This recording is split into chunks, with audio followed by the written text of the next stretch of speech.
Hey everybody, and thanks so much for tuning in. So today I'm standing here with Daniella. So Daniella works in our sales team, and so she wanted to bring me some questions that often people ask or she gets asked around dealing with leads, dealing with new inquiries, and how to make sure we're closing. So thanks, Daniella. Thanks so much for having me, Brad. The first question is, why am I not getting leads even though I'm doing marketing?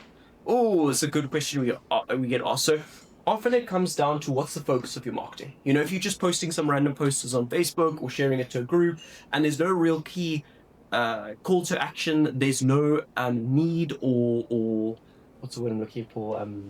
Pain that you're pulling and saying, I'm the solution to your pain. There's no push for someone to actually do anything. And so people seeing your marketing go, wow, that looks cool.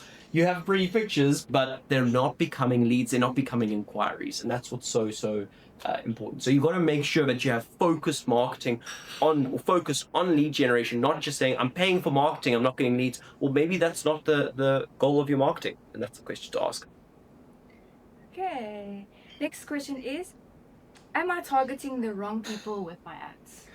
Good question. So we find the best type of targeting happens from demographic targeting, so understanding who your user is, age groups, areas, things like that, plus conversion-based targeting, meaning we're looking at who's converting and meeting your standards in terms of budget, timeline, and things like that. So if you're doing one, not the other, a lot of people do demographic targeting and think it's sorted. It's not sorted. You've got to do a little bit more than that. So Facebook algorithm learns who works, or Google, or whoever learns what works for you, who are the right leads for you, and make sure that your inbox is filled in with the right people. Why do I get leads that can't actually afford my services? Comes down to pre-qualification. Very simple question. And I see this a lot of businesses, they run a ad straight to a WhatsApp. That's it. Okay. And the problem with that is Facebook sees everybody who clicks to start messaging you is a good lead. So unless you have very tight demographic targeting, you're going to find random people sitting at home, nothing better to do, maybe looking for a job, and they're going to come through to your funnel, and that's all you're going to get. And so Facebook's going to see, hey, that person responded, and so they're going to find more people like that. So that's why you get loads and loads of WhatsApp, but they can't actually afford your services. They can't work with you. And so instead, it's the same, for example, we've seen this with some of our kitchen installers, for example. They'll run an ad and they don't set it. And so then they find the people who are desperate. They've gone to the other kitchen installers, can't afford their service, and they're like, oh, this guy will be different. Yeah. And so it's important to make sure you have a proper pre-qualification system that filters out all those people so they don't even get to you. Awesome. And next one, why do my leads stop responding after the first contact? I'm trying to think of a right word for this.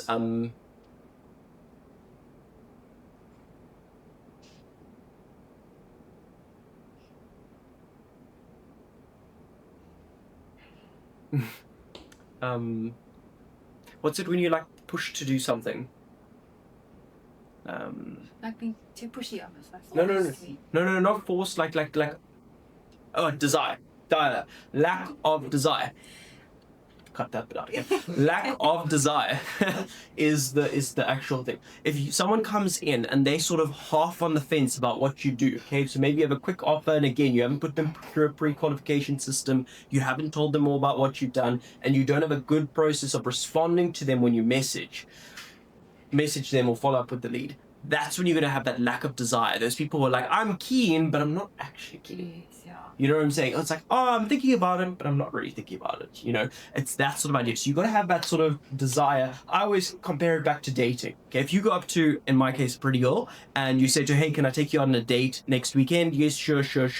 Oh, maybe Friday, maybe Saturday. Okay, no, I'm busy, and it just never happens. But if I walk up to you and say, hey, Daniella, Elliot, don't kill me. Can I take you out on Friday? I'll pick you up at 6. It's like a yes or no. And it's that same sort of concept with your leads. If you're not bringing that sort of desire, that directness in the way you're responding and dealing with your leads, they're just going to stop responding. They're just not going to come back to you. That makes a lot of sense. Why do I need a CRM to manage my leads, or do I need a CRM to manage my leads? Good question. This is going to depend on two things. One, the volume of leads you're getting in, and two, the type of team you have. Okay, and that's why I say it's both. If you're getting in less than 50 leads a month on a normal type of business, you don't need a CRM. It's really not worth your while, if I'm quite honest, because it is just, the volume is too low and you're almost overcomplicating the process. You're better off using a spreadsheet or something like that. Okay. Number 2 is your team. So even if you're getting way more than 50, maybe you're getting 200 leads a month and you're saying, oh, Brad, then I need a CRM. Maybe. Again, you've got to look at your team. If you have a very non-tech savvy team, and we see this a lot in the construction and building space, again, adding a CRM for someone who's not tech savvy overcomplicates things, and it's not good. So it's the same process. You've got to understand, where do you fit in? Where does your team fit in? And how do you work together on that? Basically, where there's worth in it. Where there's worth, that's the thing. CRMs cost money. Yes, there are a few free versions as well, but you've got to understand, and are you going to use it, or are you just overcomplicating the process? And I think that's something you need to ask yourself. That's interesting. And my last question is, how many times do you follow up before giving up on a lead? Very good question. So we actually sit with a slightly less follow-up system and a lot. A lot of guys will come out here and say, you got to phone them again, phone them again until they tell you to F off. Don't recommend that. Instead, we recommend the same day, as fast as possible as that lead comes in, you make contact with them. Even if it's to say, hey, thanks, Daniella, I got your inquiry, I'll get back to you shortly. So even if you're at a site or whatever, like just popping them a simple WhatsApp shows it, and there are stats showing that honestly you'll get way better responses of that. Okay, so that's number 1. Number 2 is then following up 2 days later. We find works really well, because we find at that point you've sent them a proposal, a quote or something. By that point you follow up and just be like, hey Daniella, just want to see, can we have a call, can I come do a site visit, depending obviously on your industry.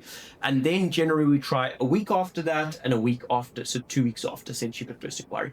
And after that we leave it dead. And if your marketing's working really well, can I say, and you have a proper ad system, those leads will be automatically followed up through your ad system. You don't actually have to keep pestering them essentially. But I do find at that point, can I say, after that, I'd leave them. And then every once in a while, when you have some time, you can follow up with a bunch of leads. We do it once, twice a month. We go through our old database and be like, hey, Brad, haven't spoken in a while. Know you're keen to get started. At that point, maybe you move it around, maybe you don't. But as I say, I wouldn't keep wasting it, because you do run the risk then of hurting your own brand and your own relationships with your leads before they're clients. Awesome. Thank Perfect. you very much. Thanks, Daniella. And until next time, the energy drink for your business.